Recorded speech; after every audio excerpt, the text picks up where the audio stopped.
बिस्मिल्लाहिर्रहमानिर्रहीम। अस्सलाम वालेकुम फ्रेंड्स, क्या हाल है आपकी। उम्मीद करता हूँ आप सब खैरियत से होंगे। मैं हूँ आपका दोस्त मोहम्मद जवाद MJ Tech 0786 के साथ आपके साथ हाजिर हूँ। तो फ्रेंड्स, आज का टॉपिक बहुत ही इंटरेस्टिंग टॉपिक है, आपके लिए बहुत ही ज़्यादा फ़ायदेमंद साबित होने वाला है, क्योंकि आज मैं आपको बताने जा रहा हूँ कि हम डिलीट शुदा फाइल्स, फ़ोटो या वीडियोज़ को हम कैसे ही अपने इस्तेमाल में ला सकते हैं। जी फ्रेंड्स, बाज़ टाइम ऐसे होता है कि हम गलती से कोई चीज़ हमसे डिलीट हो जाती है तो हम परेशान हो जाते हैं कि हमने उसको वापस कैसे इस्तेमाल में लाना है। तो आज यही तरीका मैं आपको बताने जा रहा हूँ।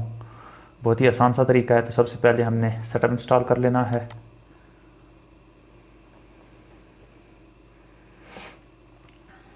फ्रेंड्स, इस सॉफ्टवेयर का लिंक जो है मैं अपनी वीडियो के डिस्क्रिप्शन में दे दूँगा, आपने वहाँ से इसको इंस्टॉल कर लेना है। तो इंस्टॉल पर क्लिक करते हैं।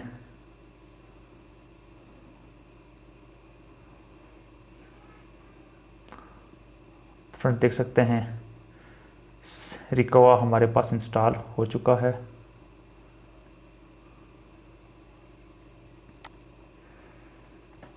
तो फ्रेंड, इसके बाद हम जाते हैं, हम जो फाइल डिलीट करनी है, जैसे ये असाइनमेंट्स के नाम से मेरे पास फाइल है, इसको मैं डिलीट करता हूँ।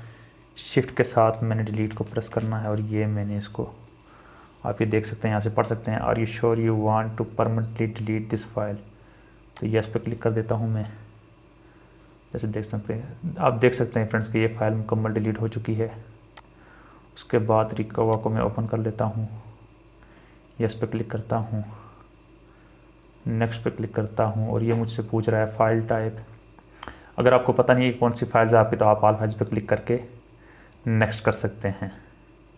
मुझे पता है मेरी फ़ाइल जो थी डॉक्यूमेंट्स के नाम से थी, तो मैंने डॉक्यूमेंट्स पे क्लिक करना है और नेक्स्ट पे क्लिक कर देना है। अच्छा फ्रेंड्स, आप ये पूछ रहे हैं कि in a specific location in the recycle bin. तो रिसाइकल बीन में तो नहीं है, क्योंकि मैंने तो परमानेंटली डिलीट की है।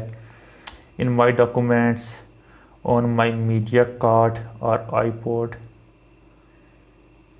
या आई एम नॉट श्योर है, तो आप नेक्स्ट पे क्लिक कर सकते हैं आप ऐसे भी। लेकिन मुझे पता है उसकी स्पेसिफिक लोकेशन का, मुझे पता है, तो मैंने यहाँ पे क्लिक करना है, ब्राउज़ करना है। ई ड्राइव से मैंने डिलीट की थी, ई ड्राइव पे क्लिक करना है और मैंने ओके कर देना है और मैंने नेक्स्ट पे क्लिक करना है और स्टार्ट पे क्लिक कर देना है मैंने। तो फ्रेंड, देख सकते हैं आप, ये यहाँ पे मेरी फ़ाइल आ चुकी है। मैंने यहाँ पे क्लिक करना है और रिकवर पे क्लिक कर देना है। और फ्रेंड्स, हाँ, एक बात आपने अपने ज़हन में रखनी है कि इस फाइल्स को हमने, जैसे कि ई ड्राइव से मैंने डिलीट किया था, अब दोबारा मैंने इसको ई ड्राइव में सेव नहीं करना, मैंने दोबारा इसको डी ड्राइव में सेव करना है, क्योंकि दोबारा उसी लोकेशन में सेव करने से हो सकता है कि फ़ाइल करप्ट हो सकती है।